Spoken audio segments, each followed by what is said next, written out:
ስራ ስንብት ክፍያ ማለት ምን ማለት ነው? የአገልግሎት ክፍያ ለማግኘት የስራ ውል መቋረጥ አለበት መጀመሪያ። ሰናበት ቢገባው ሰናበት ደግሞ በንጽህና ለተሰራው አገልግሎት ምንዳ ታስቦ በድርጅት አሰራርና ደንብ መሰረት የሚከፈል ክፍያ ነው። የስራ ቅነሳ መሆኑ ይቀርና ህገወጥ የስራ ስንብት የመሆን እድሉ ይሰፋል። ያንን ህጋዊ እርምጃ እንዲወስድ የሚያስችል ምክንያታዊ ጊዜ መስጠት ይኖርባቸዋል። አሰሪው ማቋረጥ ከማይችልባቸው ሁኔታዎች ራሱ አንዱ ምክንያት ታማሚ ነህ ብሎ ሰራተኛውን ሊያባረር አይችልም። ሞቱ የተፈጠረው በስራው ምክንያት ካልሆነ እና ተፈጥሯዊ ሞት ከሆነ ሰራተኛው የስራ ስንብት ክፍያ አያገኝም የሚል አስገዳጅ የሆነ የህግ ትርጉም ሰጥቷል። ያኛው አስገዳጅ የህግ ትርጉም አብሮ እንደተሻረ ነው የሚቆጠረው። ምን ያህል ነው የሚከፈለው የሚለው ደግሞ ዋናው ነጥብ ይመስለኛል። ይሄን ክፍያ በፈለገ ጊዜ ቆይ ሰጣለሁ ብሎ ነው መክፈልም ያለበት። ሰራተኛስ መቼ ነው ይሄንን ክፍያ እንዲከፈለው መጠየቅ የሚችለው? ሰላም ጤና ይስጥልን። ይህ ነጋሪት ፖድካስት ነው። ዛሬ አብረናችሁ የምንቆየው እኔ ሰላም ዘሪሁን እንደዚሁም ባልደረባዬ አለበል አሻግሬነን። አብራችሁን ቆዩ። የዛሬው ርዕሳችን የሚሆነው የአገልግሎት ጊዜ ክፍያ ነው። ስለዚህ ሰራተኛ ከሆኑ አሰሪ ከሆኑ ወይም ማናችሁም ስለዚህ ጉዳይ ማወቅ የምትፈልጉ ሰዎች ይህ ኤፒሶድ ለእናንተ ነው። አብራችሁን ቆዩ። አለ እንግዲህ ዛሬ የምናወራው ስለ ስራ ስንብት ክፍያ ነው። የስራ ስንብት ክፍያ ነው የምናወራው ስንል ያው በአሰሪና ሰራተኛ አዋጅ ቁጥር 1156 2019 ላይ የተመለከተውን የስራ ስንብት ክፍያ ነው። እስቲ የስራ ስንብት ክፍያ ማለት ምን ማለት ነው የሚለውን ከሱን ጀምርና እንወያይበት። የስራ ስንብት ክፍያ ማለት ሰው ከስራው ሲለቅ ቋሚ ሰራተኛ ሲለቅ በመጨረሻ የሚከፈለው ሴሽን ማለት ነው። የስራ ስንብት ክፍያ እኔ ማውቀው ያው ኢትዮጵያ ውስጥ እኔ እንደተረዳሁት ለመከላከያ ብቻ ነው። ለሌላ መንግስት ሰራተኛ ያለ እንትን ክፍያ ያለ አይመስለኝም። አላቅም ሌላውን። አይ ቲንክ የስራ ስንብት ክፍያ ማለት አንድ ሰው ከስራ ሲሰናበት የሚከፈለው ክፍያ ኦር ደግሞ የአገልግሎት የሚከፈለው ክፍያ ይመስለኛል። የስራ ስንብት ክፍያ ከዚህ በፊት ሰምቼው አላውቅም፣ ግን ሜቢ ከቃሉ እንደሚመስለኝ አንድ ሰው ከሚሰራበት መስሪያ ቤት ሲሰናበት ለተሰናበተበት ወይም ደግሞ ለቀድሞ ጊዜ ላገለገለበት የሚከፈለው ክፍያ ይመስለኛል። የስራ ስንብት ክፍያ ማለት በአገልግሎት ዘመን ሰው ለሰራበት የአገልግሎት ማካካሻ ባይሆንም እንደ ስጦታ የሚሰጥ ነገር ነው።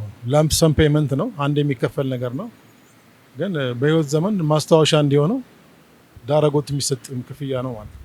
ያው ስንብት ማለት አንድ ሰራተኛ ከመሰናበቱ ከአንድ ወር በፊት የሚሰራበት መስሪያ ቤት ማስጠንቀቂያ ሰጥቷቸው እንደሚለቅ ነግሯቸው የሚለቅ ከሆነ እና ረጅም አገልግሎት ጊዜ ከሰራ ያ የስራ ስንብት ክፍያ ይባላል ማለት ነው። መልካም አመሰግናለሁ ሰላሜ። ያው የስራ ስንብት ክፍያ ሲባል ወይም ደግሞ በተለምዶ የአገልግሎት ክፍያ የሚባለው ስሙም እንደሚያመለክተው አንድ ሰው ከስራው ሲሰናበት ወይም ደግሞ የስራው ውሉ ሲቋረጥ የሚከፈል ክፍያ ነው ባጭሩ ማለት ነው። ልክ ነው አለ አንተ እንዳልከው ነው ባጭሩ። የስራ ስንብት ክፍያ ማለት አንድ ሰራተኛ በካሰሪው ጋራ ወይም በሚሰራበት ድርጅት ጋር በቆየበት ጊዜ ለሚያበረክተው የአገልግሎት ጊዜ እንደ ሽልማት ካሰሪው የሚበረከትለት ነው። ነገር ግን አንዳንድ ሀገሮች ላይ በውዴታ አሰሪው የሚያረጋቸው ነገሮች ቢሆንም በእኛ ሀገር በአሰሪና ሰራተኛ አዋጁ ቁጥር 1156 አስቀድመን እንደገለጽ ነው ግዴታ ሆኖ በአንቀጽ 39 ላይ ግዴታ ሆኖ ተቀምጧል። ስለዚህ የሚሰጡባቸው ሁኔታዎች በኋላ የምናያቸው ሆኖ ግን በግዴታ እነዛ ሁኔታዎች ሲሟሉ አሰሪው መክፈል የሚገባው ነው። በዋነኝነት አላማውም ደግሞ አንድ ሰራተኛ ስራውን በሚያቋርጥበት ጊዜ ወደ ሌላ ስራ እስከሚገባ ወይም ቀጣይ የሆነው የስራ ህይወት ውስጥ እስከሚቀላቀል ጊዜ ድረስ ባለው መሀል ካለምንም ነገር እንዳይቀመጥ ሰራተኛውን ለማገዝ በዋናነት ለማገዝ የሚረዳ ክፍያ ነው። እስቲ ስለ ልክ ነው እውነት ነው እንዳልሽው የስራው ሲቋረጥ ሰራተኛው ቀጣዩን ስራ እስከሚያገኝ ድረስ የሚኖረው የጊዜ ክፍተት ይኖራል። ስለዚህ በዛ ክፍተት ውስጥ ሰራተኛው ኢኮኖሚያዊ ማህበራዊ ችግሮች እንዳያጋጥሙት ነው።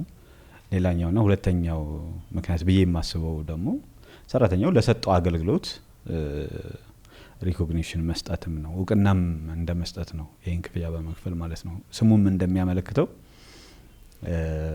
የስራ ስንብት ክፍያ ወይም ደግሞ በተለምዶ የአገልግሎት ክፍያ ይባላል። ስለዚህ ላገለገለው ነገር የሚደረግ ክፍያ ነው ማለት ነው። መልካም። ስለዚህ እንግዲህ እንዳልነው ሁኔታዎች አሉ፣ በሁኔታዎች ላይ የተመሰረቱ ናቸው። ይሄ የስራ ስንብት ክፍያ የሚሰጠው ዝም ብሎ ለሁሉም ከስራ ለተሰናበተ ሰው የሚሰጥ አይደለም። ሁኔታዎች አሉ። የአገልግሎት ጊዜ ክፍያ የሚያገኙ አሉ። የአገልግሎት ጊዜ ክፍያ ደግሞ ወይም የስራ ስንብት ክፍያ ደግሞ የማያገኙ ሰራተኞች አሉ። እስቲ የስራ ስንብት ክፍያ ለማግኘት መሟላት የሚገባቸው ዋና የሆኑ አንኳር ነጥቦች ወይም ሁኔታዎች ምንድናቸው? እስቲ እሺ፣ መሰረታዊው ነገር የመጀመሪያው ነገርና ዋናው ነገር የስራ ውል መቋረጥ አለበት ነው። የስራ ስንብት ክፍያ ወይም ደግሞ የአገልግሎት ክፍያ ለማግኘት የስራ ውል መቋረጥ አለበት መጀመሪያ። የስራ ውል ሲቋረጥ በነገራችን ላይ የስራ ስንብት ክፍያ ብቻ አይደለም አንድ ሰራተኛ የሚያገኘው። የስራ ውሉ በምን አግባብ ተቋረጠ፣ በህገወጥ መንገድ ነው ወይ የተቋረጠው ወይስ በህጋዊ መንገድ ነው ወይ የተቋረጠው የሚሉት ነገሮች ከግምት ገብተው የስራ ስንብት ክፍያ፣ ካሳ፣ መቀጫ፣ የማስጠንቀቂያ ጊዜ ክፍያ፣ እነዚህ ሁሉ ክፍያዎች ሊከፈሉ የሚችሉበት ሁኔታ አለ። ነገር ግን ያው እነሱን ሁሉ ዛሬ በዛሬው ፕሮግራም ለመዳሰስ ካለን ጊዜ አንፃር ስለማይበቃ ያለን ጊዜ ስለማይበቃ አንድ ስፔሲፊካሊ የስራ ስንብት ክፍያን ብቻ ነው ዛሬ ለይተን የምናየው ማለት ነው። የስራ ስንብት ክፍያ ለማግኘት አንደኛ ሰራተኛው የሙከራ ጊዜውን ያጠናቀቀ መሆን አለበት። የሙከራ ጊዜ ሲባል አንድ ሰራተኛ ስራ ከጀመረ በኋላ የመጀመሪያዎቹ 60 የስራ ቀናቶች በአዋጅ ቁጥር 1156 መሰረት የሙከራ ጊዜ ተብለው ነው የሚቀመጡት። ወይም ደግሞ በእርግጥ ያንንም ለማድረግ ስምምነት ያስፈልጋል። ለሙከራ ጊዜ የተቀጠረ ስለመሆኑ ግልጽ የሆነ ስምምነት መኖር አለበት። ምክንያቱም ያ የሙከራ ጊዜ ላይኖርም ይችላል አሰሪና ሰራተኛው እስከ ተስማሙ ድረስ ማለት ነው። ስለዚህ የሙከራ ጊዜ ከኖረ ግን የሙከራ ጊዜውን ያጠናቀቀ ሰራተኛ መሆን አለበት። ሌላው ደግሞ በጡረታ ሕግ መሰረት የጡረታ አበል ለመቀበል የማይችል ወይም ደግሞ ለዛ ብቁ ያልሆነ ሰው መሆን አለበት። ይሄን ስንል ምን ማለት ነው? ለምሳሌ በእኛ የጡረታ ሕግ መሰረት የጡረታ እድሜ አለ። ያ የጡረታ እድሜ ከመድረሱ በፊት ሊሆን ይችላል የስራ ውሉ የተቋረጠው። ስለዚህ እንደዛ በሚሆንበት ጊዜ ነው የስራ ስንብት ክፍያ የሚያገኘው ሰራተኛው። ነገር ግን የጡረታ እድሜው ደርሶ ጡረታውን አስከብሮ የሚወጣ ሰራተኛ ከሆነ ከጡረታው በተጨማሪ እንደገና የስራ ስንብት ክፍያ የሚያገኝበት አግባብ የለም።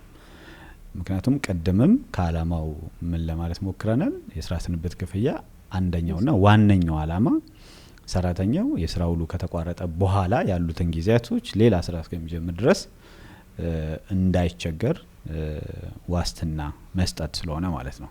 ጡረታውን አስከብሮ የሚወጣ ሰው ከሆነ ግን ወዲያውኑ ጡረታውን ስለሚያገኝ የስራ ስንብት ክፍያ አይከፈለውም ይባላል። የማይከፈልበት ምክንያትም እሱ ነው። እንግዲህ እነዚህን ሁለት ነገሮች ካሟላ አንድ ሰራተኛ እና ሌላም ደግሞ መስፈርቶች አሉ የስራ ስንብት ክፍያ ለማግኘት ማለት ነው። አሁን ለመከላከያው ይከፈላል ካልኩት የተጎዱት ተነስቶ መስራት ማይችሉ አንድ አካላቸው ለተጎዱ ሰዎች ነው የሚከፈለው። ቦርድ ለወጡት ማለት ነው የሚከፈለው። ተገቢ ነው የሚለው አለ። አዎ እኔ ለምሳሌ ጤና ባለሙያ ነኝ። እኛ አሁን ብዙ ሪስክ አለ ማለት ሰውን ስናክም እንጎዳው የምንታመመው በሽታ ምናምን አለ። አንድ ጤና ባለሙያ ታክሞ ሰውን ያከመ ለምሳሌ በሄፓታይቲስ ሊያዝ ይችላል ወይ ኤችአይቪ ሊያዝ ይችላል በመርፌ ተወግቶ ማለት ነው። እሱ አሁን ታሞ ከስራ ሲወጣ ወይ እሱ ለምሳሌ ቢሞት ለቤተሰቦቹ የሆነ ነገር ቢደረግ ለሱም ቢከፈል ያስባሉ። እርግጠኛ አይደለሁም፣ ግን እስከማውቀው ድረስ ረጅም ጊዜ ያገለገለ አንድ ሰራተኛ ሲወጣ የአገልግሎት ይከፈላል። ያ ይመስለኛል። አይ ቲንክ የስራ ስንብት ክፍያ ከሚከፈልባቸው ውስጥ መጀመሪያው አሰሪው ሰራተኛውን በራሱ ፍቃድ ከስራ ሲያሰናብት ወይም ደግሞ ሲያባረር ያኔ የስራ ስንብት ክፍያ ይከፈላል። ሁለተኛ የመጀመሪያው ምክንያት ይመስለኛል በዋናነት የደሞዙ በሆነ ፐርሰንት ነው፣ ግን ቋሚ ሰራተኛ ስላልሆንኩ ነው ብዙ አላውቀውም። በኮንትራት ነው የምሰራው፣ ግን በፐርሰንት ነው የሚታሰበው። ራሱ ሰራተኛው በገዛ ፍቃዱ ስራውን የሚለቅ ከሆነ ሜቢ የስራ ስንብት ክፍያ ሊከፈለው ይችላል። ሜቢ አጠቃላይ በስራ አገልግሎት ዘመኑ መጥፎ ስራ ያልሰራ ለመሆኑ አገልግሎቱ ደግሞ ለሰውም ለድርጅቱም ታማኝ ነው ጊዜና ዘመኑን ያካፈለ ሰው ያው መሰናበት ቢገባውም ይሰናበት ደግሞ በንጽህና ለተሰራው አገልግሎት ምንዳ በገንዘብ የሚተመን ባይሆንም እንኳን ለማስታወሻ እንዲሆነው ድርጅቱ የሚተሰጠውን ዋስትና የተሰጠውን የአገልግሎት ጽንፍ በማስታወስ ለንጹህ አገልግሎቱ ማስታወሻ እንዲሆነውና ለጊዜው ያለውን የኑሮ ሁኔታ ደገፍ እንዲያደርግለት ለሚሆነው ታስቦ በድርጅት አሰራርና ደንብ መሰረት የሚከፈል ክፍያ ነው። ያው እንዳገለገለበት እድሜ ነው። ረጅም እድሜ እሱ እንደየመስሪያ ቤቱ ይለያያል። ያገለገለበት እድሜ ተቆጥሮ የአገልግሎት ክፍያ ተብሎ ሊከፈለው ይችላል ማለት ነው። ያው ዋናዎቹ ግን የስራው የሙከራ ጊዜ የጨረሰ መሆን አለበት። እንዳልከው የሙከራ ጊዜ ሲባል 60 ቀን ህጉ ያስቀመጠው የስራ ቀናት ህጉ ያስቀመጠው ቢሆንም አሰሪና ሰራተኛው በስምምነታቸው ምናልባት ከ60 ቀናት ያነሰ አድርገውት እንደሆነ ብቻ ያ የሙከራ ጊዜ ተብሎ የተቀመጠው ጊዜ ማለቅ አለበት። ቋሚ ሰራተኛ መሆን አለበት ማለት ነው። ከዛ ደግሞ እንዳልከው የጡረታ አበል ለመቀበል የማይችል ወይም በቃ የጡረታ አበል የማያገኝ መሆን አለበት። ከዛ የስራ ውሉ መቋረጥ አለባቸው። እነዚህ አንኳር የሆኑ የስራ ስንብት ክፍያን ለማግኘት የሚያስፈልጉ ቅድመ ሁኔታዎች ሆነው የመጀመሪያዎቹ አንኳሮች ሆነው እነዚህ ሁኔታዎች ከነዚህ ሁኔታዎች ጋር ደግሞ ተጨማሪ ሌላ መሟላት ያለባቸው መስፈርቶች አሉ። እነዛም መስፈርቶች ያው በሶስት መንገድ ልንከፍላቸው እንችላለን። በህግ የሚቋረጥባቸው ሁኔታዎች አሉ። በአሰሪው አነሳሽነት ምክንያት የሚቋረጡ ሁኔታዎች ሊሆኑ ይችላሉ፣ ወይ ደግሞ በሰራተኛው አማካኝነት ሲቋረጥ የሚቋረጡ አሉ። እስቲ ህግ የሚቋረጡባቸው ሁኔታዎች ቅድም ያነሳናቸው ነጥቦች እንዳሉ ሆነው እነዛ ላይ በህግ ደግሞ ሲቋረጥ የምንልባቸው ሁኔታዎች ምንድናቸው የሚለው ቅድም ያነሳናቸው የመጀመሪያ ደረጃ መስፈርቶች ናቸው። እነዛ መስፈርቶች ከተሟሉ ደግሞ ከዚህ ቀጥሎ የምናወራቸው ወይም በሁለተኛ ደረጃ ደግሞ መሟላት ያለባቸው መስፈርቶች አሉ።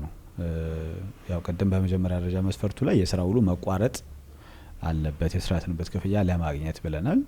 የስራ ውሉ ሲቋረጥ ደግሞ በምን አግባብ ነው የሚቋረጠው የሚለውን እንዳልሹ በህግ በአሰሪው ምክንያት ወይም ደግሞ ሰራተኛው የስራ ውሉን ሲያቋርጥ እነዚህ ብሮድሊ በሶስት መንገድ ልንከፍላቸው እንችላለን። በህግ የስራ ውሉ ሲቋረጥ የምንለው አንደኛው ድርጅቱ በመክሰሩ ምክንያት ወይም ደግሞ በሌላ በማናቸው ምክንያት ለዘለቄታው ድርጅቱ ሲዘጋ ለዘለቄታው ሲባል ያው ከባድ ይሆናል ቃል አይደል? ከዛ በኋላ እስከ መጨረሻው እስከ መጨረሻው ሙሉ በሙሉ ድርጅቱ ሲዘጋ ይሄ አንደኛው ምክንያት ነው። ሁለተኛው ደግሞ በሰራተኛው ላይ ከፊል ወይም ደግሞ ሙሉ የሆነ ዘላቂ አካል ጉዳት በመድረሱ ምክንያት ይሄም ደግሞ በሕክምና ማስረጃ ሲረጋገጥ ሰራተኛው ስራውን ለመስራት የማያስችለው ስለመሆኑ በሕክምና ማስረጃ ሲረጋገጥ እና በዚህ ምክንያት ከሆነ የስራ ውሉ የሚቋረጠው እንደዚሁ ሰራተኛው የስራ ስንብት ክፍያ የማግኘት መብት ይኖረዋል ማለት ነው። በአሰሪው ምክንያት የስራ ውሉ ሲቋረጥ የምንለው ደግሞ አሰሪው በአሰሪና ሰራተኛ አዋጁ ላይ ከተደነገገው ውጪ የስራ ውሉን ሲያቋርጥ ያ ማለት ህገ ወጥ የሆነ የስራ ስንብት ሲኖር ሰራተኛው ከሌሎቹ ከሚያገኛቸው ክፍያዎች በተጨማሪ የስራ ስንብት ክፍያም ያገኛል ማለት ነው። ህገ ወጥ ስንብት የሚለው ምን ማለት ነው የሚለውን ባጭሩ ግልጽ አድርገ ነው ለተመልካቾቻችንም እንዲረዱት ግልጽ አድርገ ነው ብናልፍ መልካም ነውና ህገ ወጥ ስንብት የሚባለው ያው በዚህ በአሰሪና ሰራተኛ አዋጁ ላይ አንድ አሰሪ ውሉን ሊያቋርጥ የሚችልባቸው ምክንያቶች በማስጠንቀቂያ ሊሆን ይችላል፣ ካለ ማስጠንቀቂያ ማቋረጥ ሊሆን ይችላል፣ ያስቀመጣቸው ምክንያቶች አሉና ከነዛ ምክንያቶች ውጪ አሰሪው ያቋረጠ እንደሆነ ከነዛ እዛ ላይ የተዘረዘሩት ምክንያቶች አሉ። ከነዛ ዝርዝር ምክንያቶች ውጪ ለምሳሌ ወይ ደግሞ እዛ ላይ በእነዚህ ምክንያቶች የስራ ውልን ማቋረጥ አይችልም ተብለው የተቀመጡ ምክንያቶች አሉ። እነዛን ምክንያቶች መሰረት አድርጎ ያቋረጠ እንደሆነ ስንብቱ ህገወጥ ስንብት ተብሎ ይወሰዳል ማለት ነው። ስለዚህ እነዛ ምክንያቶች ምንድናቸው ምናምን የሚሉትን ዝርዝሮችን በተመለከተ ያው አጠቃላይ አዋጁ ሰፊ ስለሆነና የዛሬው ርዕሳችን ደግሞ የስራ ስንብት ክፍያ ስለሆነ ወደዛ ውስጥ አንገባበትም። ከዛ ውጭ ግን ያቋረጥኩን ምናልባት ሌላ ቀን ህገወጥ ስንብትን በተመለከተ ህገወጥ ስንብት ምንድነው የሚለውን በተመለከተ ምናልባት ሌላ ቀን ልንመለስበት እንችላለን። እሺ ስለዚህ እንቀጥል ወደ ስላቋረጥኩ ብዬ ነው ባሰሪው ከሚቋረጥባቸው ምክንያቶች አንዱ የህገወጥ የስራ ስንብት ሲፈጽም ነው ብለናል። ከዛ ሌላው በህገወጥ መንገድ የስራ ውሉን ሲያቋርጥ አሰሪው እሱ አንደኛው ምክንያት ነው። በድርጅት አቋም ምክንያት የሰራተኛ ቅነሳ ማድረግ አስፈላጊ ሲሆንና የሰራተኛ ቅነሳ ሲያደርግ ድርጅቱ እንደዛው ሰራተኛው የስራ ስንብት ክፍያ ያገኛል ማለት ነው። ለምሳሌ የሰራተኛ ቅነሳ ሲባል ዝርዝር ነው። አንደኛ ምክንያቶቹ፣ ሁለተኛ እነማን ናቸው የሚቀነሱት፣ ቅደም ተከተል አለው። የሰራተኛ ቅነሳ ለመባል የሚሟሉ መስፈርቶች አሉ። ቢያንስ 10% የድርጅቱን ሰራተኞች የሚነካ መሆን አለበት ቅነሳው የሰራተኛ ቅነሳ ለማለት። እነዚህ ዲቴይል የሆኑ ነገሮች አሉት። አሁን ዛሬ ላይ እነዚህ ነገሮች ለማብራራት ከርዕሳችንም እንዳይወጣብን በሚል ነው። ዞሮ በጠቅላላው ግን የሰራተኛ ቅነሳ በሰራተኛ ቅነሳ ምክንያት የስራ ውሉ የተቋረጠ ሰራተኛ ያው የስራ ስንብት ክፍያ የሚያገኝ መሆኑን ሰዎች ግንዛቤው ሊኖራቸው ይገባል ማለት ነው። እዚህ ጋር እንደውስ ምን እንደሆነ እኔ ከዚህ በፊት ያጋጠመኝ ማለት ራሴ ላይ የገጠመኝ ምናምን ሳይሆን ግን ሰዎች ከሚመጡ ክላይንቶች ላይ የምንሰማው በሆነ በተለያየ አጋጣሚ ቅድምም ከመክሰር ጋር ሲነሳ ከመቀነስ ጋር አንዳንዴ ትርፋማነት ቀንሶ ላትከስር ትችላለህ፣ ግን ትርፋማነት ቀንሶ ሊሆን ይችላል የምትቀንሰው ወይ በአዲስ ቴክኖሎጂ ተክተህ ሊሆን ይችላል ያን የስራ መደብ ወይ ያንን የስራ መደብ ሰርዘ ሊሆን ይችላል። እንዳልከው ሰፊ ነው፣ የተለያዩ ምክንያቶች ይኖራሉ የምትቀንስበት። ግን አንዳንድ ጊዜ ይሄ ትርፋማነት መቀነስ ምናምን የምንለው እንደዚህ ቀለል አድርገህ እኛ ስናየው ወይም አሰሪዎች በብዛት የሚረዱት የሚመስለኝ እንግዲህ ከተሳሳትኩ ታረማለሁ፣ ለራሳቸው ከዚህ በፊት የነበረው የሆነ ኤክስፔክቴሽናቸው ወይም የሚጠብቁት ነገር ይኖራል። ከዛ የሆነች ነገር ስትጎድል አይ በቃ ሰራተኛ ሊቀንስ በተለያየ ምክንያት ሰራተኛ መቀነስ የሚፈልጉት ነገር ሊኖር ይችላልና በቃ ከስር ያለው ወይም ትርፋማነት ይቀንሷል ብለው የተረጋገጠ ነገር ወይ የተረጋገጠ ያንን የሚያሳይ በተጨባጭ ሁኔታ ያንን የሚያሳይ ማስረጃዎች ሳይኖራቸው ሰራተኞችን እንደፈለጉ ገሌ ብለው ሰራተኞችን ይቀንሳሉ። እንደዛ ሲሆን የአገልግሎት ክፍያ ቢከፈልንም አስቀድመን እንዳልነው ህገወጥ ስንብት ምንድነው ምናምን እንዳልነው ቢመጣም ይሄ ስራ ቅነሳ የሚለውን በአዋጁ ላይ የተቀመጡትን ሁኔታዎች መንፈስ ያንን የሚያሟላ አይደለምና እንደዚህ አይነት ነገሮች ተደጋጋሚ ይኖራል እና ብዙ ጊዜ ሰዎች ልክ በእንደዚህ አይነት ሁኔታ ስራ ቅነሳ የሚል ስያሜ ስለተሰጠው ብቻ የአገልግሎት ክፍያዬን ብቻ አግኝቼ እሄዳለሁ የሚል ይሄ ብቻ ከተከፈለኝ በቂ ነው ብለው በአሰሪም በኩል በሰራተኛም በኩል የተሳሳተ ግንዛቤ የሚያዝባቸው አጋጣሚዎች ይኖራሉ። በአሰሪ በኩል በተለይ መደረግ ያለበት ጥንቃቄ ምንድነው? ፋይናሊ ትክክለኛ አይደለም ቅነሳው ከተባለ ስንብቱ ህገወጥ ነው የሚሆነው። ህገወጥ ስንብት ከሆነ ደግሞ ብዙ ክፍያዎች አሉት። ስለዚህ አሰሪዎች ጥንቃቄ ማድረግ አለባቸው። የሰራተኛ ቅነሳ ለማድረግ አንደኛ መስፈርቶቹ ምንድናቸው? እነዛ መስፈርቶች ተሟልተዋል ወይ? የሰራተኛ ቅነሳ ለማድረግ እችላለሁ ወይ የሚለውን ነገር በደንብ በማስረጃ ማረጋገጥ እና ማስረዳት መቻል አለባቸው። ሲቀጥል የሰራተኛ ቅነሳ ሲደረግ መርሁ ምንድነው?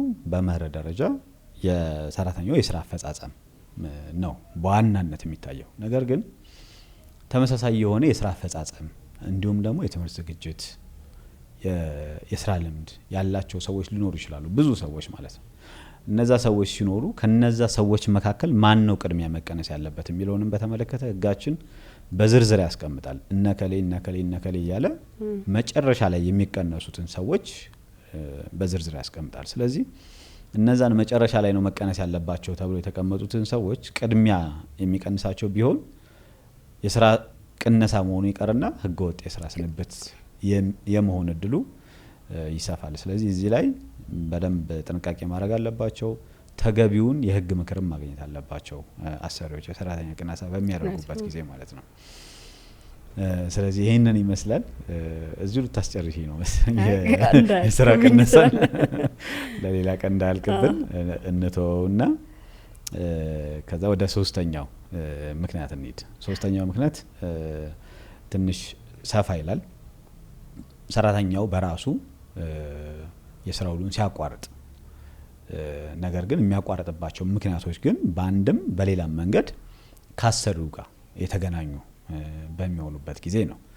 እነዚህ ምክንያቶች ምንድናቸው? አንደኛው ምክንያት ሰራተኛው ላይ በአሰሪው ወይም በስራ መሪ የሚደረግ የጾታዊ ጥቃት ወይም ደግሞ ትንኮሳ ሲፈጸምበት ወንድም ሊሆን ይችላል፣ ሴትም ሊሆን ይችላል።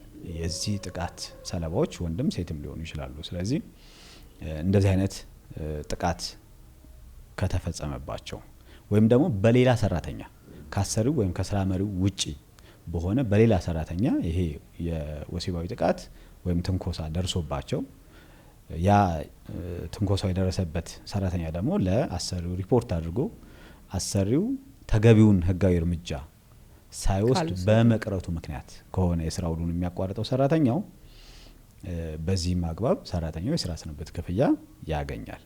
እዚህ ላይ ልብ ሊባል የሚገባው ነጥብ ያ የጾታዊ ጥቃት ወይም ደግሞ ትንኮሳው የሚፈጸመው በሶስት አካላት ሊሆን ይችላል። አንደኛው በአሰሪው፣ ሁለተኛ በስራ መሪ፣ ሶስተኛ ደግሞ በሌላ ሰራተኛ ሊሆን ይችላል። በአሰሪና በስራ መሪ የሚደርሱ ወይም የሚፈጸሙ ጾታዊ ጥቃቶች ወይም ትንኮሳዎች ከሆኑ ሰራተኛው ሪፖርት ማድረግም ለአሰሪው ሪፖርት የማድረግ ግዴታ አይኖርበትም። ያው የታወቀ ስለሆነ ራሱ አሰሪው ድርጊቱን ያውቃል። አሰሪው ከሆነ ፈጻሚው ለአሰሪው መልሶ ሰራተኛው ሪፖርት እንዲያደርግ አይጠበቅም። የስራ መሪም ቢሆን እንዳሰሪ የሚታይ በኃላፊነት ደረጃ ያለ ሰራተኞችን በስሩ የሚያስተዳድር የሚመራ ስለሆነ በስራ መሪም ይሄ ጥቃት ከተፈጸመ ሪፖርት ማድረግ አይጠበቅበትም ሰራተኛው ሪፖርት የማድረግ ግዴታ የሚኖርበት በሌላ ሰራተኛ እንደዚህ አይነት ጥቃት የተፈጸመበት እንደሆነ ወይም የተፈጸመባት እንደሆነ ነው። ነገር ግን ፕራክቲካሊ እዚህ ጋር ችግሮች ይኖራሉ። በአሰራር በተግባር ክፍተቶች ይኖራሉ። ለምሳሌ አንዲት ሰራተኛ ዛሬ ላይ ጾታዊ ጥቃት ወይም ትንኮሳ ደረሰባት እንበልና በማግስቱ ወይም የዛኑ ቀን ለአሰሪዋ ሪፖርት አደረገች። ከዛ በኋላ አሰሪው በምን ያክል ጊዜ ውስጥ ነው እርምጃ መውሰድ ያለበት? ሰራተኛዋስ ምን ያክል ጊዜ ነው መጠበቅ ያለባት? ያንን እርምጃ እስከሚወሰድ ድረስ ምን ያክል ጊዜ ነው መጠበቅ ያለባት የሚለውን በተመለከተ ህጉ ግልጽ አይደለም ወይም ደግሞ የሚያስቀምጠው የቀን ገደብ የለም። ስለዚህ ሊሆን የሚችለው ምክንያታዊ የሆነ ጊዜ መስጠት አለባት ወይም አለበት ሰራተኛው። አሰሪው ያንን ህጋዊ እርምጃ እንዲወስድ የሚያስችል ምክንያታዊ ጊዜ መስጠት ይኖርባቸዋል። ያንን ምክንያታዊ ጊዜ ሳይሰጡ ዛሬ ሪፖርት አድርገው ነገ ከስራቸው ቢለቁ ምናልባት በቂ ላይሆን ይችላል ምክንያቱ ውሉን ያቋረጠ። በተጨማሪም አሰሪው እኮ እዚህ ጋር ማጣራት ሊኖርበት ይችላል። ምክንያቱም አንዳንዴ በውሸትም ሪፖርት ሊቀርብልህ ይችላል። ወይ ደግሞ ይሄ በተለይ ይሄ ጥቃት የሚለው እንኳን ትንሽ ይሄ ምንድነው ኃይልም የተቀላቀለበት ስለሚሆን በአዋጁ ላይ በተመለከተ ለመለየት ግልጽ ይመስለኛል። ግን እስኪ መጀመሪያ ግን ጾታዊ ጥቃት ወይም ደግሞ ትንኮሳ እንደውስ በጣም ደስ የሚለው ነገር ይሄ አዋጅ ያየውበት ደስ የሚለው ነገር ብዬ ማስበው አሁን ወሲባዊ ትንኮሳ የሚል እንደዚሁ በተለምዶ ይባላል እንጂ በወንጀል ህጉ ላይም ወሲባዊ ትንኮሳ የምንላቸው ከኃይል ጋር ወደ ጥቃት ያመዘኑ ነገሮች ናቸው እንጂ እንደዚህ ቀለል ያሉ ነገሮችን የሚቀጣ ነገር የለውም። እዚህ ላይ ግን በአሰሪና ሰራተኛ አዋጁ ላይ ግን ወሲባዊ ትንኮሳን ሲተረጉመው በንግግር ሊሆን ይችላል፣ በምልክት ሊሆን ይችላል፣ ብቻ በሌላ በማናቸውም ሁኔታዎች ከፈቃዱ ውጪ ያኛው ወገን ጥቃት የሚደርስበት ከፈቃዱ ወይም ከፈቃዷ ውጪ ብቻ ያኛው ወገን ትንኮሳ የሚደርስበት ሆነ ወይም እንዲፈቅድ ለማድረግ ድርጊት እንዲፈጽም የሚያነሳሳ ነገር የሚገፋፋ ነገር የተደረገበት እንደሆነ በሚል ነው ወሲባዊ ትንኮሳን የሚያስቀምጠው። ግን ምንድናቸው አሁን እነዛ በንግግር በምልክት ወይም በሌላ በማናቸው ምክንያት ሌላውን ሰው ከፈቃዱ ውጪ ወሲባዊ ድርጊት እንዲፈጽም ማነሳሳት፣ መገፋፋት ወይም ማስገደድ ሲባል ምን ማለት ነው? ለምሳሌ አንድ ሰራተኛ በምልክት ለምሳሌ ቢጠቅሳት ወይም ብትጠቅሰው ትንኮሳ ነው ተብሎ ይታሰባል። ይሄ እንግዲህ እንደ ሁኔታው ነው ማለት በጣም እንግዲህ ያንን ሰራተኛ በጣም ምቾቱን በሚነሳ መንገድ አንዴ ለምሳሌ አይ እኔ እንደዚህ አይደለም ሐሳቤ እኮ ምናምን ይልችላል እረፍ ምናምን ሲባል ግን ምቾቷን ወይም ምቾቱን በሚነሳው መንገድ ሰራተኛውን ተደጋግሞ እንደዚህ አይነት ነገሮችን ሁኔታዎችን ወደዛ የሚጠቁም ነገር ያው ሁኔታዎችን ነው የምታየው። ለምሳሌ መጥቀስ በሌላ ሁኔታ ላይ እንደዚህ ጓደኛ ማቾች ሆነ ሊደረግ የሚችል ሊሆን ይችላል። ግን ያ ሰራተኛ ምቾትን በሚነሳ መልኩ ወሲባዊ ሁኔታዎችን በሚጠቁም መልኩ የተደረገ ከሆነ እና ሪፖርት ተደርጎ ደግሞ ከፈቃዱ ውጪ የተደረገበት ከሆነ መጥቀስም ቢሆን ሊካተት ይችላል። ዋናው ነገር ያኛው ሰው ያደረገበት ሁኔታዎችና ያደረገበት ሀሳብ መታየት አለበት ብዬ አስባለሁ። ለምሳሌ እሷ ላይ ወይም ሰራተኛው ላይ ወይም ሰራተኛው ላይ ምንም ያልተደረገ ሊሆን ይችላል። ግን እንደዚህ አይነት ሁኔታዎችን ማሳየት ወይ ምስሎችን በመክፈት ቢሮ ውስጥ ሊሆን ይችላል የተለያዩ ምልክቶችን በማሳየት ጥቃቅም ብለን የምናስበው ግን ጉዳቱ ከፍ ያለ ሊሆን ስለሚችል ምቾት በሚነሳ መንገድ ሰራተኛው ላይ እንደዚህ አይነት ነገሮችን የሚያደርግ ከሆነ ወሲባዊ ትንኮሳ ሊሆን ይችላል። ትንኮሳ ትንሽ እንትን ይላል። ያው ለኛ ቀላል የሚመስሉ ነገር ግን ለዛ ሰለባ ለሆነው ሰው ግን በጣም ያው ቀላል ነው የምንላቸው አንዳንዴ እንግዲህ የተለያየ ስለተለመደ ሰዎች ሪፖርት ስለማያደርጓቸው አንዳንዶቹ ደግሞ በወንጀልም የማያስጠይቁ ስለሆኑ እለት ተለት ኖርማል የሚመስሉ ግን ኖርማል ያልሆኑ ነገሮች ማለት ነው። እና እንደዚህ አይነት ነገሮች ሁሉ ነገሮች መፈጸም ለአንድ ሰራተኛ ወይም ለአንዲት ሰራተኛ ይሄ ነገር ለተፈጸመበት ወይም ለተፈጸመባት ሰራተኛ የስራ ውሉን ለማቋረጥ ምክንያት ሊሆኑ ይችላሉ። በዚህ ምክንያት የስራ ውሉ ሲቋረጥ ደግሞ ያው የስራ ስንብት ክፍያ ያገኛሉ ማለት ነው። ነገር ግን ያው በሌላ ሰራተኛ ከሆነ ይሄ ነገር የተፈጸመው ቅድሚያ ለአሰሪው ሪፖርት ማድረግ መዘንጋት የለበትም ወይም መረሳት የለበትም ለማለት ነው። ሌላው ሁለተኛው ምክንያት ደግሞ አሰሪው በሰራተኛው ሰብአዊ ክብር ላይ እና ሞራል ላይ ወይም ደግሞ በወንጀል የሚያስቀጣ ድርጊት በመፈጸሙ ምክንያት ሰራተኛው የስራ ውሉን ሲያቋርጥ እንደዚሁ የስራ ስንብት ክፍያ የማግኘት መብት ይኖረዋል ማለት ነው ሰራተኛው። ሶስተኛው ምክንያት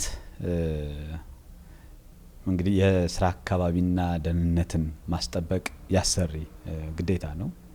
ስለዚህ ለሰራተኛው ደህንነትና ጤና ስጋት የሆነ ነገር ኖሮ ይህንን ነገር እንዲያስወግድ ለአሰሪው ተነግሮት አሰሪው ግን ተገቢውን እርምጃ ባለመውሰዱ ምክንያት ሰራተኛው የስራ ውሉን ሲያቋርጥ እንደዚሁ የስራ ስንብት ክፍያ የማግኘት መብት ይኖረዋል ማለት ነው። እዚህም ላይ ምናልባት ሊነሳ የሚችለው ነገር ተመሳሳይ ልክ እንደ ጾታዊ ጥቃቱና ትንኮሳው እዚህም ላይ የስራ አካባቢ ደህንነትና የጤና ስጋት ሊሆን የሚችል ነገር ተፈጥሮ ያን ነገር ሪፖርት አድርጎ በምን ያክል ጊዜ ውስጥ ነው እርምጃ መወሰድ ያለበት፣ አሰሪው በምን ያክል ጊዜ ውስጥ ነው እርምጃ መወሰድ ያለበት የሚለውን በተመለከተ የተቀመጠ ጊዜ የለም።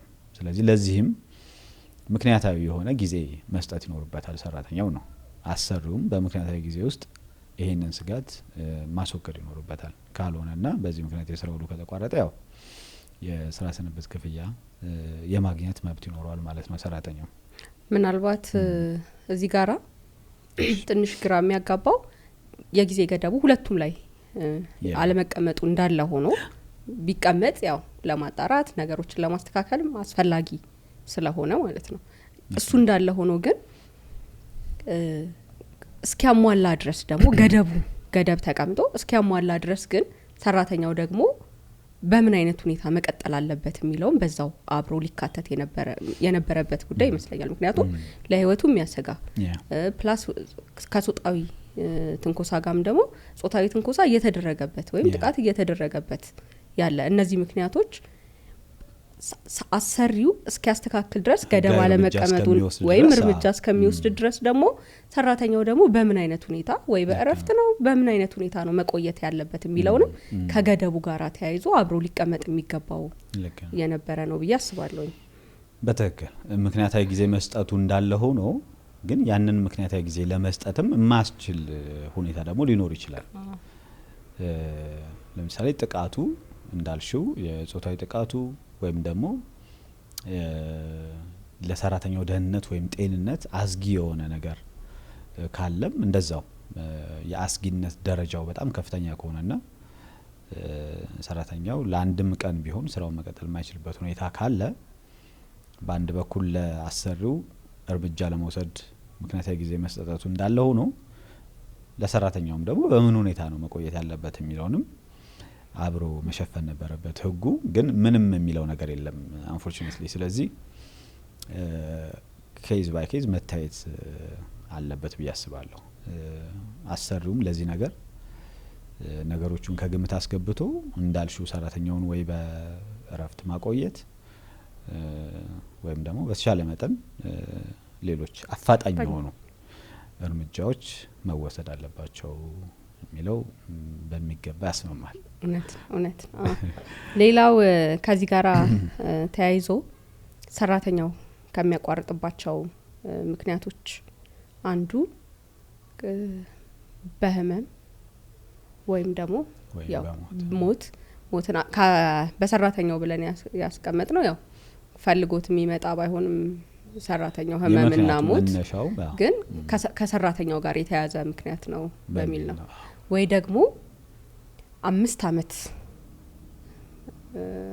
አገልግሎ ከዛ ሌላ የስልጠና ወይም ተያያዥ ግዴታዎች የሌሉበት ሰራተኛ የስራ ውሉን ያቋረጠ እንደሆነ እንደዚሁ በራሱ ተነሳሽነት ያቋረጠውም ቢሆን የስራ ስንብት ክፍያ ይከፈለዋል። ከዚህ ጋር ተያይዞ መታየት ያለበት በሞት ከሆነ የስራ ውሉ የተቋረጠው ክፍያው የሚወስዱት ወይም የሚከፈላቸው እነማን ናቸው የሚለውን ነገር ያው ህጉ ላይ በግልጽ ተቀምጠዋል። በመጀመሪያ ደረጃ የትዳር ጓደኛ መጀመሪያ እቺ የ5 አመት መስፈርቷ ለሁለቱም ታገለግላለች። ለምሳሌ በህመም ወይም በሞት ምክንያት ስራውን የሚያቋርጥ ሰራተኛም የግድ 5 አመት ማገልገል አለበት። ወይም ደግሞ በፈቃዱ ስራውን የሚለቅ ሰራተኛም ቢሆን ያ ላሰሪው የገባው ሌላ የውል ግዴታ ከአገልግሎት ጋር በተያያዘ ላሰሪው የገባው የውል ግዴታ ከሌለ በቀር 5 አመት ያገለገለ ሰራተኛ በፈቃዱም ቢሆን ስራውን ሲለቅ የስራ ስንብት ክፍያ ወይም የአገልግሎት ክፍያ የማግኘት መብት ይኖረዋል ማለት ነው። አዎ ያው ምክንያቱም በህመምም በሞትም ቢሆን እየሰራ ቢኖር ኖሮ 5 አመት ሞልቶት እየሰራ ቢኖር ኖሮ የስራ ውሉን በራሱ እንኳን ቢያቋርጠው ወደ ሌላ ስራ ለመሄድ ቢያቋርጥ እንኳን የሚያገኘውን መብት እሱ ከፈቃዱ ውጪ ለመጣበት ነገር ህመምና ሞት ቢቋረጥ ማጣት ስለሌለበት ነው። መከፈሉ ምክንያታዊ ነው። አዎ ምክንያታዊም ነው። ስለዚህ እዚህ ጋራ በሞት በሚቋረጥበት ጊዜ ለምሳሌ ይሄ የስራ ስንብት ክፍያ ሊከፈላቸው ማለት የኔ የስራ ስንብት ክፍያ የሚያገኙት በመጀመሪያ ደረጃ የትዳር ጓደኛ ካለ የትዳር ጓደኛ፣ ልጆች ካሉ ከ18 አመት በታች የሆናቸው ልጆች፣ ካልሆነ ደግሞ በሰራተኛው የሚተዳደሩ የነበሩ ወላጆች። በግልጽ እነዚህ ነው የሚያስቀምጠው። ከ18 አመት በላይ የሆናቸው ልጆች ከሆኑ ወይ ደግሞ ወላጆች ኖረውትም ግን በሱ የማይተዳደሩ ራሳቸውን ችለው የነበሩ በሱ የማይተዳደሩ ለሰራተኛው ጥገኞች ነው የክፍያ የሚከፈለው አይደል? ስለዚህ ለነዚህ 3 ሰዎች ባሉት ሁኔታዎች መሰረት ሞት ቢኖርም ከ5 አመት በላይ ላገለገለ ሰራተኛ የስራ ስንብት ክፍያው ይከፈላል ማለት ነው። ሌላው እንግዲህ ህጉ ላይ ከተቀመጡት በሰራተኛ በኩል ሲቋረጥ የስራ ስንብት ምናልባት ወደ ሌላው ከመሄዳችን በፊት እዚህ ላይ በህመም ወይም በሞት ምክንያት የስራ ውል ሲቋረጥ 5 አመት አገልግሎ ማለት ነው የስራ ውል ሲቋረጥ የስራ ስንብት ክፍያ እንደሚከፈለው 1156 በግልጽ ያስቀምጣል። ከ377 ጋር በዚህ ረገድ ያለው ልዩነት ምንድነው? አዋጅ ቁጥር 377 አሁን በርግጥ በ1156 ተሽሯል። ነገር ግን አዋጅ ቁጥር 377 ላይ በህመም ወይም በሞት ምክንያት ሰራተኛው የስራ ውሉን ቢያቋርጥ የስራ ስንብት ክፍያ እንደሚከፈለው የተቀመጠ ነገር አልነበረም። 5 አመት ቢያገለግልም ከዛም በላይ ቢያገለግልም ማለት ነው። ስለዚህ አንደኛው ልዩ የሆነው ነገር 1156 ይህንን ነገር ማካተቱ ነው። በርግጥ 377ን ያሻሻለው አዋጅ ቁጥር 494 ላይ እነዚህ ነገሮች ተካተዋል። በህመም ወይም በሞት ሰራተኛው የስራ ውሉ ከተቋረጠ ወይም የስራ ውሉን ካቋረጠ የስራ ስንብት ክፍያ እንደሚከፈለው ያስቀምጣል 494 ላይ። 1156ም እንደዛው ያንኑ ነው ያስቀጠለው።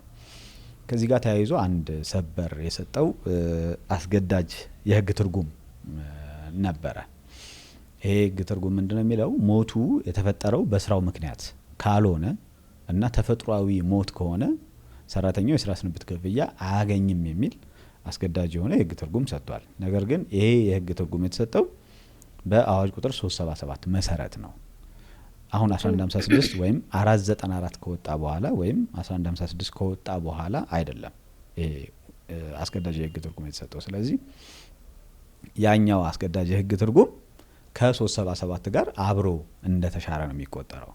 1156 ከወጣ 494 ከወጣበት ጊዜ ጀምሮ አንድ ሰራተኛ ከስራው ጋር በተያያዘ ምክንያት ቢሆንም ባይሆንም ተፈጥሯዊ ሞት ከሞተ እና ከ5 አመት በላይ አገልግሎ ከሆነ የሞተው የስራ ስንብት ክፍያ የሚያገኝ ስለመሆኑ ያው አዋጁ በግልጽ ስለሚያስቀምጥ ያኛው የሰበር ውሳኔ ሰዎችን እንትን እንዳይላቸው በሚል ነው ይሄንን ያነሳሁት። እሺ ቀጥ ልክ ነህ አለ።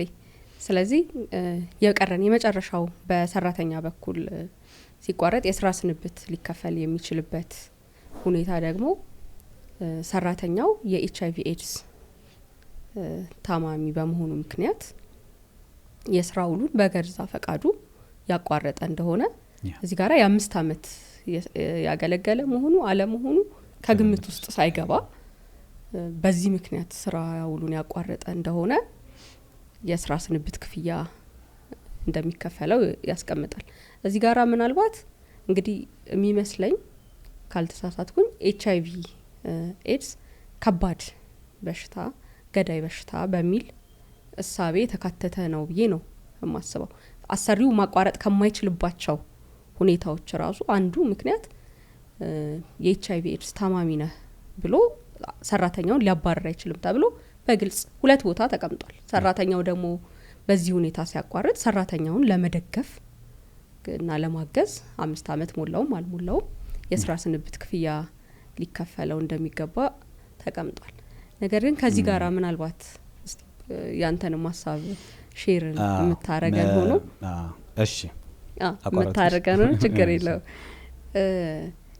እንደዚሁ ተመሳሳይ የሆኑ ከባድ በሽታዎች መድኃኒት ያልተገኘላቸው ሌሎች በሽታዎች አሉና እነዛ በሽታዎች በእንደዚህ አይነት ሁኔታ ውስጥ ያሉ ሰራተኞች የስራ ውላቸውን በገዛ ፈቃዳቸው በሚያቋርጡበት ጊዜ ህጉ ለምንድነው ማለት እነዛን ሰራተኞች ሊያስብ ያልፈለገው ወይም እነዛን ሰራተኞች ለምንድነው ያልተካተቱ ብለህ ነው የምታስበው?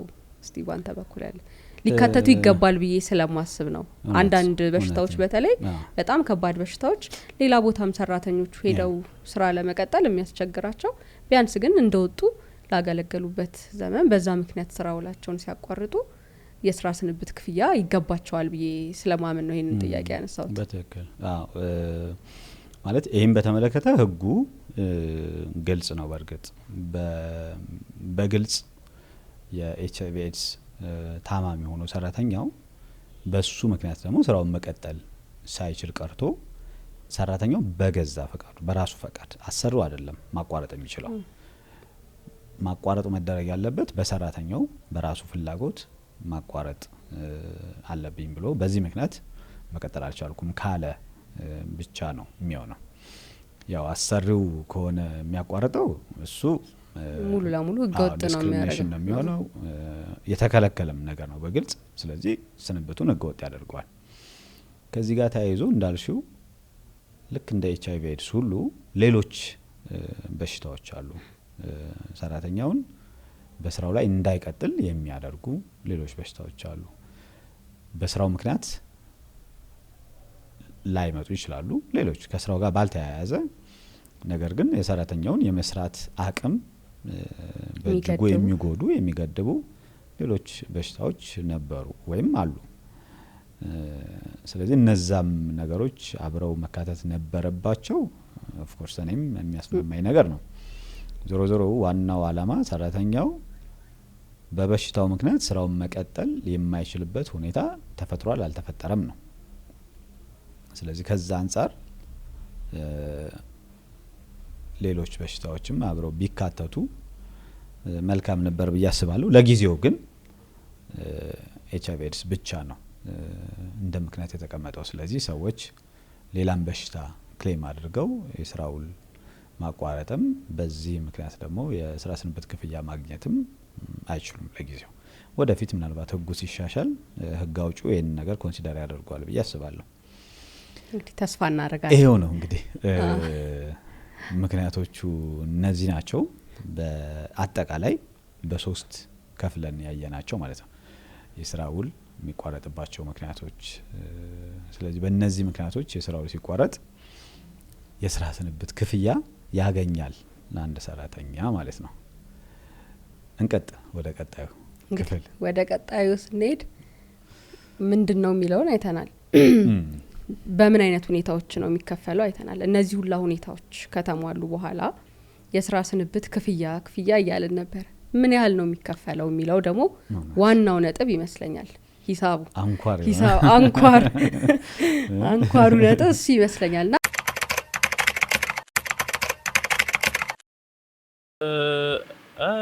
እኔ የኮንትራት ሰራተኛ ነኝ። ምናልባት እነዚህ ሞር ቋሚ ሰራተኞችን እና የተለያዩ ቤኔፊቶችን የሚያጠቃልላል አይደለ? ቅጥር ላይ የሚካተቱ ነገሮች ናቸው። ብዙ እውቀቱ የለኝም ግን አሪፍ ነው። ለቋሚ ሰራተኛ አሪፍ። እርግጠኛ አይደለሁም ግን ሜቢ ሲከፈለው ከነበረው ደሞዝ ጋር በፐርሰንት ተሰልቶ የሆነ ያክል የሚከፈሉ ይመስለኛል። እርግጠኛ ግን አይደለሁም። ሜቢ ደግሞ የስራ ስንብት ክፍያ የሚባል ነገር ላይኖርም ይችላል። ዲፔንድስ እንደ ስራው ዲፔንድ ያደርጋል። አክቹሊ የሚሰራው ሰራተኛ የስራውን በአግባቡ ከሰራና ወይም ደግሞ ስራው ሞር ሰራተኛው ሊጫና የሚፈጥር ከሆነ ከሰራ በኋላ ከደሞዙም ተጨማሪ ሊከፈለው ይገባል። ኦፍ ኮርስ አንዳንድ ስራዎች ከወጡ በኋላ ጡረታ ምናምን ይከፍላሉ። ግን የስራ ስንብት ክፍያ አክቹሊ ኤግዚስት የሚያደርግ ከሆነ እንደ ሰራተኛውና እንደ ስራው ዲፔንዲንግ ኦን ስራቸው ይከፈላቸው ይገባል። ስራ ስንብት ክፍያ መጠን እንደ አገልግሎቱ ነው። በአገልግሎት ዘመን የሚለካ ነው እና በተወሰነ አመት ላይ ከ30% ሬት የተደረገ የመጀመሪያውን 10 አመት 30%፣ ከዛ በኋላ ሬት የተደረገ እስከ 75% ድረስ ሊደርስ ይችላል። አገልግሎት ዘመኑ ከፍተኛ ከሆነ ገንዘቡ ግን የሚለካው የመጨረሻው የክፍያ ዘመን ካልኩሌት የሚደረግበት 3 አመት ሰርቪስ የሰጠበትን ዘመን ነው መጨረሻ ጊዜ የሚለካበት ነው። ከ3 አመት በኋላ ያለው የ2 አመት አገልግሎቱ አይታሰብም። መጨረሻው ደግሞ 3 አመት ያገለገለበትን ይወሰዳል ኢንቱ ኮንሲደሬሽን ማለት ነው እና ካልኩሌት ተደርጎ ከ60 እስከ 70 እስከ 75% ድረስ ያደርሰዋል። መጠኑ ያው በደሞዙ ስኬል ነው የሚሆነው። አንድ ሰራተኛ በሚከፈለው ደሞዝ በፐርሰንቴጅ ተሰልቶ እንደዛ ሊከፈለው ይችላል። ተቀጥሮ የመስራት ሀሳብ አክቹሊ የለንም። አሁን ያለንበት ፕሮፌሽንም ተቀጥሮ ለመስራት አይፈቅድምና አርክቴክቸር ተማሪዎች ነን። ሶ አክቹሊ ቤዚክሊ አለ ያው የመጀመሪያው ፓርት አፍተር ግራጁዌሽን የተወሰነ ጊዜ ተቀጥሮ መስራት አለ።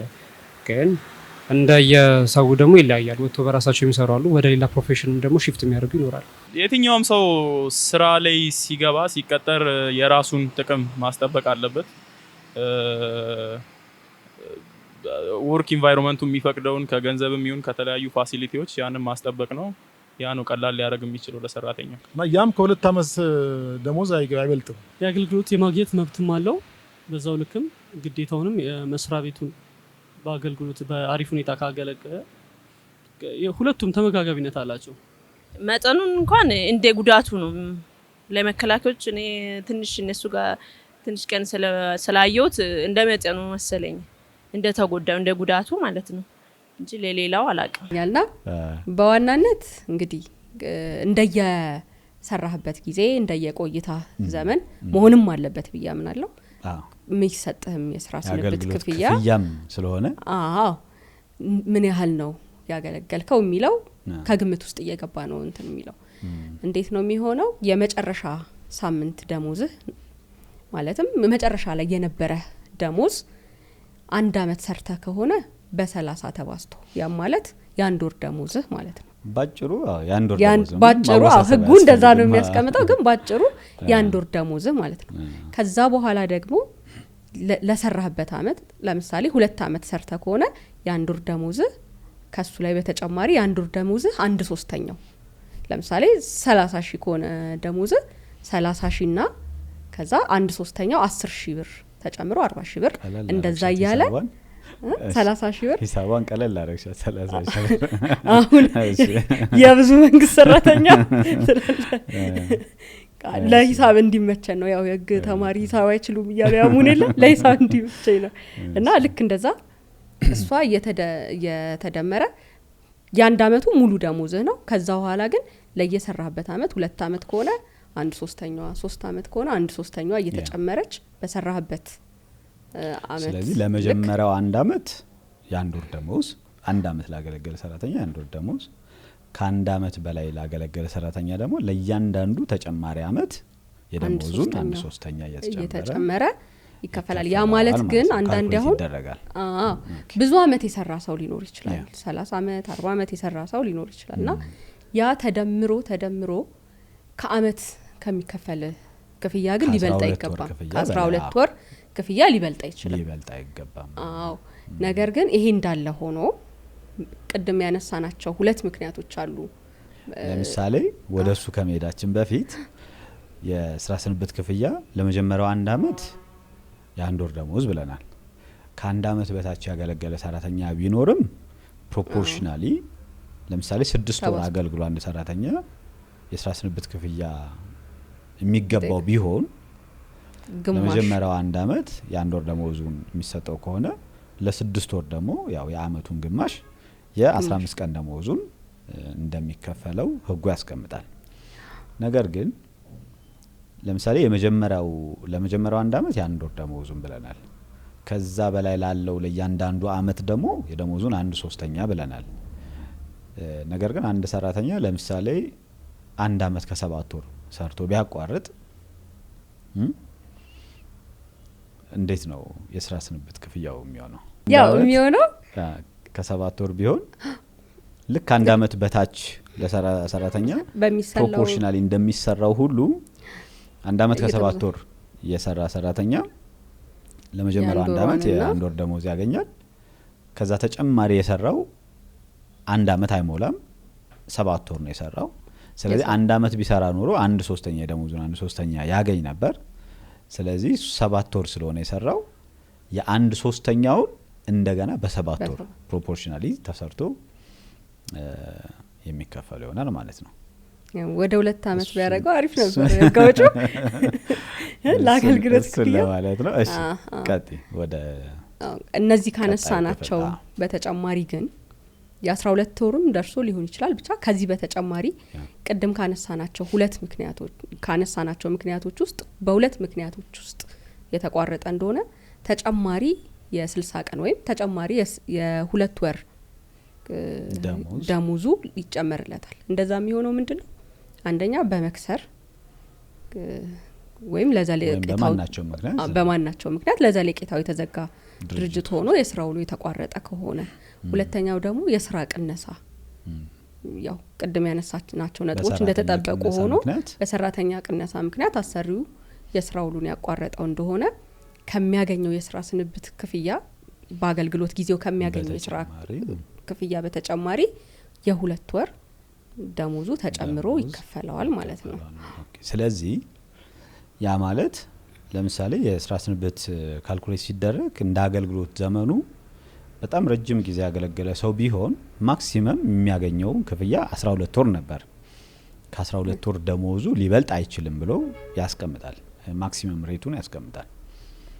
ከዛ ግን እነዚህ ተጨማሪ የ2 ወር ክፍያዎች አሁን የጠቀስሻቸው ተጨማሪ የ2 ወር ክፍያዎች በዛ 12 ወር ውስጥ የሚካተቱ ናቸው ወይስ ከ12 ወሩ በተጨማሪ የሚከፈሉ ናቸው? ከ12 ወሩ በተጨማሪ ብዬ ነው እኔ የምረዳው። ምክንያቱም አንደኛ የአዋጁ ላይም የአንቀጹ አቀራረጽንም ስታየው ላይ አማውንቱን በተመለከተ ያብራራና ከጨረሰ በኋላ ከ12 ክፍያ መብለጥ አይችልም ብሎ ከጨረሰ በኋላ ነው ንዑስ አንቀጽ 2 ላይ መጥቶ እንደገና ከዚህ በተጨማሪ በመክሰር ወይም በሌላ ሁኔታ ለዘለቄታው ሲዘጋ ወይም የስራ ቅነሳ ሲሆን ከዚህ በተጨማሪ የ2 ወር ክፍያ ያገኛል ብሎ የሚያስቀምጠው። ስለዚህ ያኛው የ12 ወር ቢሞላም ከዛ በተጨማሪ የ2 ወር ተጨምሮ ግን የ14 ወር ደሞዙ ሊከፈለው ይችላል ማለት ነው።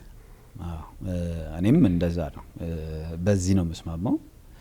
ምናልባት አንዳንድ ሰዎች ያው በእኛ ሙያ ውስጥ ያሉ ሰዎች በተለየ መንገድ 12 ወር ተብሏል ማክሲመም፣ ስለዚህ ባይ ኤኒ ሚንስ ከ12 ወር መብለጥ የለበትም የሚል መከራከሪያ የሚያነሱ ባለሙያዎች ስላሉ ነው።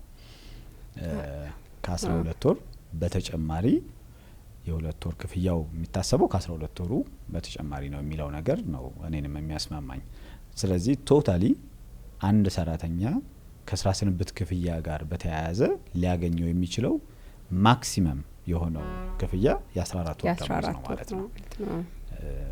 ይሄ ያስማማናል። ያው ቅነሳና መክሰር ምናምን ስታያቸው ማለት ድንገተኛ ናቸው። ሁኔታውን ስታየው ከሌሎቹ ምክንያቶች አንጻር ትንሽ ለየት የሚሉ አይነት ነገርም ስለሆኑ ይመስለኛል ለነሱ በተለየ ሁኔታ ለመካስ ታስቦ ይመስለኛል ህጉ ምን በዛ መንገድ የተቀመጠው። እነዚህ ሁላ ተቀምጠው መች ነው ይሄ የሚከፈለው? ታዲያ መቼ ነው ይሄ ክፍያ መከፈል ያለበት? አንድ አሰሪው ይሄን ክፍያ በፈለገ ጊዜ ቆይ ሰጣለሁ ብሎ ነው መክፈልም ያለበት? ሰራተኛስ መቼ ነው ይሄንን ክፍያ እንዲከፈለው መጠየቅ የሚችለው የሚለው መታወቅ ያለበት ነጥብ ይመስለኛል። በአጠቃላይ ከአሰሪና ሰራተኛ አዋጁ ላይ የተቀመጡት ክፍያዎች አሰሪው የስራ ውሉ በተቋረጠ በ7 ቀናቶች ውስጥ መክፈል እንዳለበት ነው ህጉ የሚያስቀምጠው። ያው እነዚህ ክፍያዎች ደግሞ በ7 ቀን ውስጥ አለመከፈላቸው ደግሞ የሚያስከትላቸው የራሱ የሆነ ውጤት ቅጣት በአሰሪው ላይ አለ። ስለዚህ በ7 ቀን ውስጥ እነዚህ ክፍያዎች መከፈል አለባቸው በመርህ ደረጃ። ግን አንዳንድ ጊዜ እነዚህ ክፍያዎች ለመፈጸም የተለያዩ የሚያከራክሩ ሁኔታዎች ደግሞ ሊኖሩ ይችላሉ። ስለዚህ ቢያንስ አሰሪው ያመነበትን ክፍያ መክፈል አለበት በዛች 7 ቀን ውስጥ ከፍሎ ከዛ በኋላ ነው ሌላውን መከራከር ያለበት። ግን ፕራክቲካሊ ስናየው ብዙም የተለመደ አይደለም። በ7 ቀን ውስጥ ቀልጠፍ ብሎ አሰሪው ለሰራተኛው ምናልባት አሰሪው ከዚህ አንጻር በ7 ቀን ውስጥ ክፍያን ከመክፈልና ካለ መክፈል አንጻር ሊያነሳው የሚችለው ዲፌንስ ወይም ደግሞ መከራከሪያ ምንድነው? በሰራተኛው በኩል የሚጠበቅ ነገር አለ። እሱም ምንድነው? ክሊር ማድረግ አለበት። ለምሳሌ ከአሰሪው የተረከባቸው ንብረቶች ካሉ፣ ሌሎች ያልተወራረዱ ሂሳቦች፣ ክፍያዎች ምናምኖች ካሉ እነሱን ነገሮች በሙሉ እንትን ማለት አለበት፣ መጨረስ አለበት። ክሊራንስ አዞሮ ነፃ መሆን አለበት። ከዛ በኋላ ነው ክፍያ የሚከፈለው። ስለዚህ በዛች የ7 ቀን ጊዜ ውስጥ ሰራተኛው ክሊራንሱን ካልጨረሰ ያ ክፍያ ሊከፈል አይችልም። አሰሪው በ7 ቀን ጊዜ ውስጥ ክፍያ መክፈል አለበት። ሰራተኛው ግን at the same time መጀመሪያ ክሊራንስ መጨረስ አለበት ማለት ነው። ስለዚህ ይሄ ግዴታ እንዳይረሳ፣ ግዴታችሁን ተወጡ መብታችሁን ጠይቁ ነው።